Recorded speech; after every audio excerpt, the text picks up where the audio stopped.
Ajith sir English channel குடுத்த ஒரு interview நம்ம பார்த்திருப்போம். நம்ம வீடியோல கூட அத பத்தி பேசியிருப்போம்.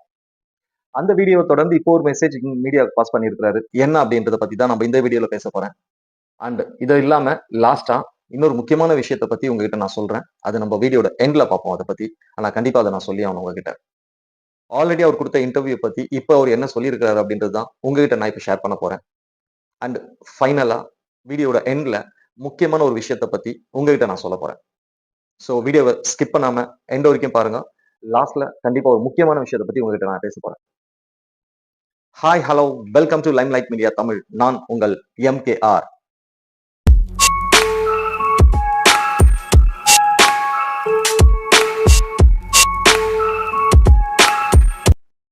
இந்த சேனல் ஒரு common man channel. The voice of common man. இதான் நம்மளோட டேக்லைனு. இது நான் ஒவ்வொரு வீடியோலயும் சொல்லிட்டு தான் இருக்கேன். சோ நம்ம சேனல பொறுத்தவரைக்கும் எப்பவுமே ஒரு காமன் மேனா, ஒரு காமன் மேனோட வாய்ஸா தான் நான் எப்பவுமே பேசிட்டு இருக்கேன். இனிமேவும் அததான் கன்டின்யூ பண்ணுவேன். எப்பவுமே எந்த பக்கமும் ஸ்டாண்ட் எடுக்க மாட்டேன்றது மறுபடியும் ஒரு தடவ சொல்லிர்றேன். Let's go to the topic. Actually Ajith sir வந்து ஒரு இன்டர்வியூ குடுத்திருந்தாரு. ஒரு இங்கிலீஷ் சேனலுக்கு.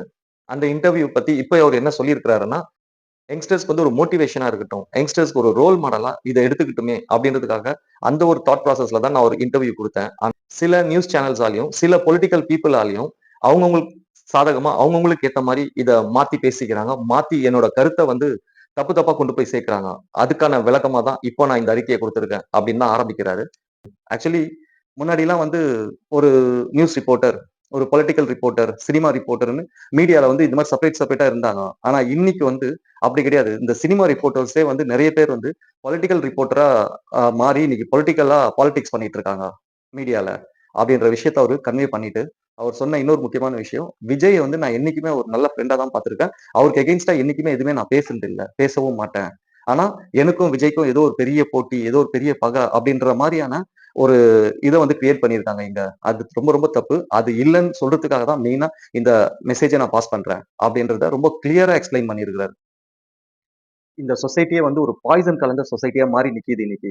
இன்னைக்கு நம்ம எது சொன்னாலும் அத வந்து ஒரு கன்டென்ட்டாவும், நியூஸாவும் அவங்கவங்களுக்கு வசதிக்கு ஏத்த மாரி மாத்தி சொல்றதுல தான் இன்னைக்கு ரொம்ப இன்ட்ரெஸ்ட் காட்டுறாங்க. அண்ட் நான் சொல்றதெல்லாம் எப்பவுமே என்ன, உங்க ஃபேமிலிய பாருங்க. உங்க ஃபேமிலி தான் ஃபர்ஸ்ட் உங்களுக்கு. உங்க ஃபேமிலிய பாருங்க. அதுக்கப்புறமா முடிஞ்சா, புடிச்சா என் படத்த பாருங்க. என் படத்துல நல்லது இருக்குது, உங்களுக்கு பிடிக்கும் அப்டின்னா மட்டும் என் படத்த பாருங்க. அப்டின்னு தான் நான் என்னைக்குமே சொல்லியிருக்கிறேன். நான் எப்பவுமே என்னோட ரசிகர்களையோ, இல்ல ஆடியன்ஸையோ வந்து நான் தப்பா இன்ஃப்ளூயன்ஸ் பண்ண ஒரு நாளும் நெனச்சதில்ல. ஆனா, நான் குடுத்த இந்த இன்டர்வியூ இப்டி தப்பு தப்பா எல்லார்கிட்டயுமே வந்து தப்பான ஒரு நான் சொல்ல வந்தது என்ன? ஆனா அங்க போய் சேர்ந்தது என்னன்னு நினைக்கும்போது எனக்கே வருத்தமா இருக்கு. நான் இவ்ளோ நல்ல விஷயங்கள ஒரு நல்ல ஒரு எண்ணத்தோட சொன்னேன். ஆனா அது வந்து இப்போ தப்பு தப்பா அவங்கவங்களுக்கு ஏத்த மாரி மீடியாஸ் வந்து ஒரு சில மீடியாஸ் வந்து அத போர்ட்ரேட் பண்ணிட்டு இருக்காங்க. அத நினைக்கும்போது எனக்கு ரொம்ப வருத்தமா இருக்கு. ஆனா நான் சொன்ன இந்த விஷயங்கள் அந்த இன்டர்வியூல நான் சொன்ன ஒவ்வொரு விஷயமும் இன்னைக்கு புரியாம போனாலும் ஒரு 20, 25 வருஷம் கழிச்சு இதெல்லாம் பத்தி கண்டிப்பா ரொம்ப பெருமையா பேசுவாங்க. அன்னைக்கு நான் என்ன மோட்டிவ்ல சொன்னேன்றது அன்னைக்கு இங்க இருக்கிற ஒவ்வொருத்தரும் புரிஞ்சுப்பாங்க. அப்படின்றத ரொம்ப வலியோட அவரு தெரிவிச்சிருக்கிறாரு. அதே மாரி முக்கியமா இன்னொரு விஷயத்தையும் அவர் சொன்னாரு. என்னன்னா, என் படத்த பாருங்க நான் என்னைக்குமே இன்ஃப்ளூயன்ஸ் பண்ண மாட்டேன். அதே சமயத்துல எனக்கு ஓட்டு போடுங்கன்னு ஓட்டு கேட்டும் வந்து நான் மக்கள்கிட்டயோ, இல்ல என்னோட ஃபேன்ஸ் கிட்டயோ நான் நிக்க மாட்டேன். என்னோட சுயநலத்துக்காக என்னோட ஃபேன்ஸ நான் யுட்டிலைஸ் பண்ணிக்கவே மாட்டேன். அப்படின்றத மீன் பண்ணியிருக்கிறாரு. அண்ட் கவர்ன்மென்ட்க்கு அவர் என்ன ரிக்வெஸ்ட் வச்சிருக்கிறாருன்னா, இந்த மோட்டார் ஸ்போர்ட்ஸ் வந்து என்கரேஜ் பண்ணுங்க. உங்ககிட்ட வந்து எனக்கு ஃபண்ட் குடுங்க அப்படின்னு கேட்கிறது ரொம்ப ரொம்ப தப்பு. ஏன்னா உங்களுக்கு நெறைய ரெஸ்பான்சிபிலிட்டீஸ் இருக்கும் உங்க கவர்ன்மென்ட்க்கு. அவங்களுக்கு இன்னும் செய்ய வேண்டிய கடமைகளே நெறைய இருக்கு. அவங்களுக்கான தேவைகள் நெறைய இருக்கு. மக்களுக்கு செய்ய வேண்டியது. சோ அதனால அவங்கள வந்து அப்படி டிஸ்டர்ப் பண்றதுல எனக்கு விருப்பம் இல்ல. பட் கவர்ன்மெண்ட் ஒரு விஷயத்த பண்ணலாம். என்ன அப்படின்னா, இந்த மோட்டார் ஸ்போர்ட்ஸ் வந்து என்கரேஜ் பண்ணுங்க. நெறைய ஆ வாட் கால்ட் ஸ்பான்சர்ஸ் இங்க வராங்க இல்லையா? அவங்கள வந்து நீங்க டைரக்ட் பண்ணி, அவங்கள வந்து நீங்க இந்த மாரியான விஷயங்களுக்கு வந்து இன்வெஸ்ட் பண்ண சொல்லி, ஒரு ப்ரமோட் பண்ண சொல்லி நீங்க ரிக்வெஸ்ட் பண்ணீங்கன்னா, நீங்க ரெக்கமெண்ட் பண்ணீங்கன்னா கவர்ன்மெண்ட் நெறைய மோட்டார் ஸ்போர்ட்ஸ் வந்து என்கரேஜ் பண்ண முடியும். நெறைய மோட்டார் ஸ்போர்ட்ஸ் வந்து வளரும். நெறைய மோட்டார் டிரைவர்ஸ் வந்து ஸ்போர்ட்ஸ் டிரைவர்ஸ் வந்து வளருவாங்க. அதெல்லாம் அவங்களுக்கு ஒரு பெரிய என்கரேஜ்மென்ட்டா இருக்கும். இதெல்லாம் சொல்லிட்டு முக்கியமா அவர் இன்னொரு விஷயத்த இன்சிஸ்ட் பண்றாரு. மென்ஷன் பண்றாரு. என்ன அப்டின்னா, அதுக்காக நான் மோட்டார் சைக்கிள் வச்சிருக்கவங்கலாம் வந்து ரோட்ல ரேஸ் ஓட்டுங்கன்னு நான் சொல்ல மாட்டேன். இது தப்பா இன்ஃப்ளூயன்ஸ் ஆயிடும். நான் இப்டி சொல்றது. நான் அந்த மீன்ல சொல்லல.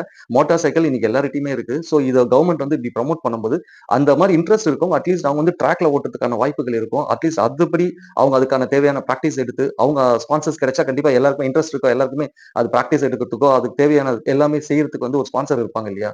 அப்படிதான் நான் சொல்றேனே தவிர, மோட்டார் சைக்கிள் வச்சிருக்கவங்க எல்லாருமே போய் ரோட்ல ஓட்டுங்க அப்படின்னு நான் சொல்லல. அது தப்பா புரிஞ்சுக்காதீங்க அப்படின்றதையும் அவர் தெளிவா இன்சிஸ்ட் பண்றாரு. மோட்டார் ஸ்போர்ட்ஸ்ன்றது என்னோட ஹாபி, என்னோட ஆம்பிஷன் அது. எனக்கு சினிமால நடிக்கிறதும், மோட்டார் ஸ்போர்ட்ஸும் தான் என்னோட ஆம்பிஷனாவும், என்னோட ஹாபியாவும் நான் வச்சுட்டு இருக்கேன். சோ அதனால இதுல நான் ரொம்ப கான்சன்ட்ரேஷனா இருக்கேன். எனக்கு ஒவ்வொரு வாட்டியும் என்னோட கார்ல நான் உட்காரும்போது, ஸ்போர்ட்ஸ் கார்ல உட்காரும்போது ரேஸ்க்காக, எனக்கு நல்லாவே தெரியும். எந்த செகண்ட்ல வேணாலும், என்ன வேணாலும் நடக்கலாம். ஏன்னா, லைஃப்ன்றது ஒரு ஒரு செகண்ட்ல உடையக்கூடிய விஷயம் தான் லைஃப்ன்றது. ஸோ, மோட்டார் ஸ்போர்ட்ஸும், சினிமா மட்டும் தான் எனக்கு என்னோட இன்ட்ரெஸ்ட். அத தாண்டி எனக்கு வேற எதுவுமே கிடையாது. அதனால நான் எப்பவுமே இதுல வந்து நான் ரொம்ப கான்சன்ட்ரேட்டடாவும், இதுல கண்டிப்பா ஏதாவது சாதிக்கணுமேன்ற ஒரு எண்ணத்தோட மட்டும் தான் நான் டிராவல் பண்ணிட்டு இருக்கேனே தவிர, வேற எண்ணங்கள் எதுவுமே எனக்கு கிடையாது.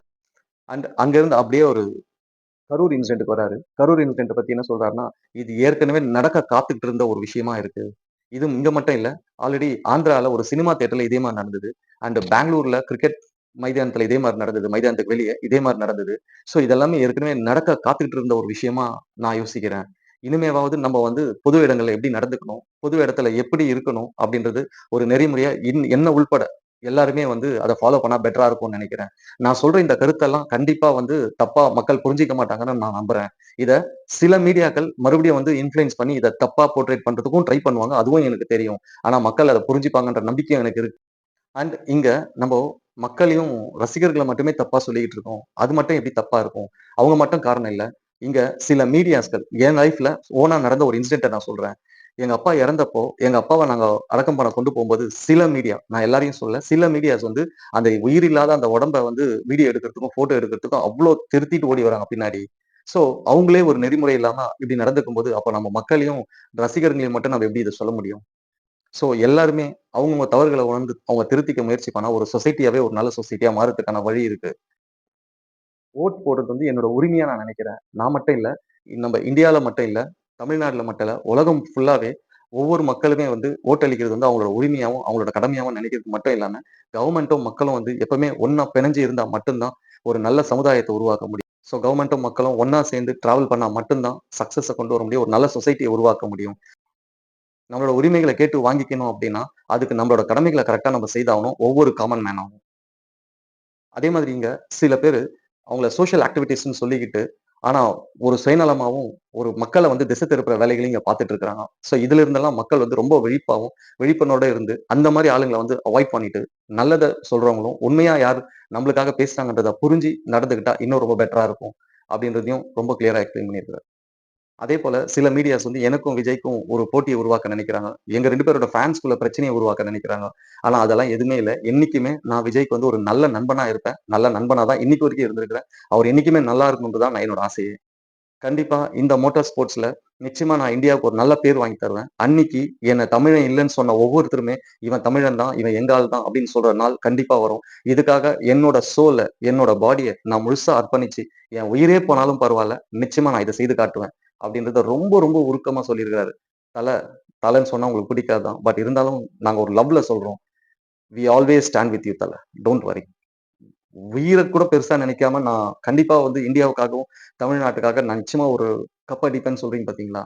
நீங்க கப் அடிக்கிறீங்களோ இல்லையோ, அட்லீஸ்ட் தமிழ்நாடு மக்கள் மேல நீங்க வச்சிருக்க லவ் உண்மைன்றது இங்க இருக்கிற ஒவ்வொரு தமிழ் மக்களுக்கும் தெரியும். அதனால you will be happy always. God will bless you always. God will be with you always my dear Thala. தலன்னு சொன்னா பிடிக்காது தான். பட் இருந்தாலும் எங்க சாட்டிஸ்ஃபேக்ஷன்க்காக நாங்க சொல்றோம். Sorry to say this. So இதுதான் அவரு குடுத்த சர்க்குலர்ல மெசேஜா வந்த விஷயங்கள். ஆக்சுவலி இது வந்து எனக்கு ஒரு கன்ஃப்யூஷன்ல இருந்தேன் நான். என்னன்னா, இது வந்து நான் ரங்கராஜ் பாண்டே சாரோட சேனல்ல தான் இந்த வீடியோவ பார்த்தேன். பார்த்தப்போ இது நல்லா இருக்க விஷயம். இது ஆனா எப்போ வந்தது? புதுசா? பழசா? இல்ல வேற எப்பவாவது பேசுனதா? அப்படின்னும்போது, அப்புறம் எனக்கே இன்னொரு டவுட் இருந்தது. டவுட் இல்ல. எனக்கே ஒரு எப்படி சொல்றது? ஒரு கன்ஃபர்மேஷன் இருந்தது. ஏன்னா ரங்கராஜ் பாண்டே சார் வந்து எப்பவுமே கரண்ட்ல இருக்கிறவரு. அப்டேட் அவர அடிச்சுக்க முடியவே முடியாது. அவர மாரி அப்டேட்டா எல்லாமே ஃபிங்கர் டிப்ல வச்சிருப்பாரு. சோ அவர் எப்பவுமே கரண்ட்ல இருக்க மனுஷன். அப்டேட்டா இருப்பாரு. அப்போ அவரு இப்ப இத போட்டிருக்கிறாருன்னா, கண்டிப்பா இது இப்ப ரீசென்ட்டா எப்போ வந்த விஷயம் தான் அப்படின்றது கன்ஃபார்ம் ஆச்சு. இந்த சேம் டைம் அப்படியே கொஞ்சம் நேரம் பொறுத்து பார்த்தீங்கன்னா, மதன் கௌரி ப்ரோ வந்து இத பத்தி பேசியிருந்தாரு. அப்போ அவரு சொல்லியிருந்தாரு. அவருக்கும் இதே கன்ஃப்யூஷன் இருந்திருக்குன்னு நெனைக்கிறேன். அப்ப அவரு வந்து கன்ஃபார்ம் பண்ணியிருந்தாரு. எப்படின்னா, அஜித் சாரோட மேனேஜர் சுரேஷ் சந்திரா. அவர்கிட்ட வந்து கால் பண்ணி பேசி கன்ஃபார்ம் பண்ணியிருக்கிறாரு. இல்ல சார் உண்மதான். அது அஜித் சார் தான் அ இஷ்யூ பண்ணாரு அந்த சர்க்குலர அப்படின்னு அவரு கன்ஃபார்ம் பண்ண பிறகு தான் மதன் கௌரி ப்ரோ வந்து இத பேசியிருக்கிறாரு. சோ அப்ப எனக்கு இன்னும் கன்ஃபார்ம் ஆயிடுச்சு. ஓகே அது இப்ப கரண்ட் நியூஸ் தான் அப்படின்னா, அத எடுத்து நம்மளோட வியூவர்ஸ்க்கு குடுக்கணும்னு நெனச்சேன். அப்டேட் பண்ணிட்டேன். அண்ட் வீடியோட பிகினிங்ல நான் ஒரு விஷயம் சொல்லியிருந்தேன். வீடியோட எண்ட்ல வந்து உங்ககிட்ட ஒரு விஷயம் நான் பேசப் போறேன் அப்படின்னு சொல்லிட்டு.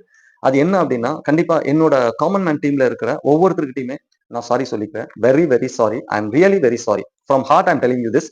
ஐ அம் ரியலி வெரி சாரி. ஏன் இந்த சாரிடா? எதுக்கு இத்தன சாரி கேட்கிறீங்க எம்கேஆர் அப்படின்னீங்கன்னா, ஆமா. எனக்கு மனசாட்சி கொஞ்சம் உறுத்துச்சு.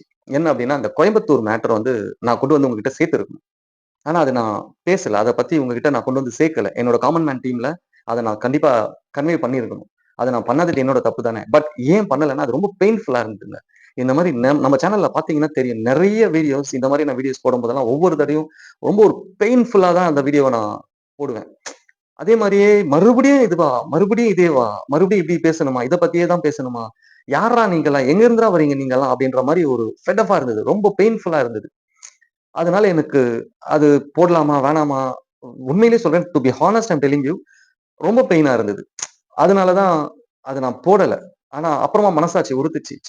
நம்ம எப்பவுமே நம்மளோட காமன் மேன் டீம்க்கு ஹானஸ்ட்டா இருப்போம் இல்லையா? அப்ப இதையும் நம்ம அவங்க கிட்ட கொண்டு போய் சேர்த்திருக்கணும் இல்லையா? ஏன் நம்ம சேர்க்காம மிஸ் பண்ணோம்?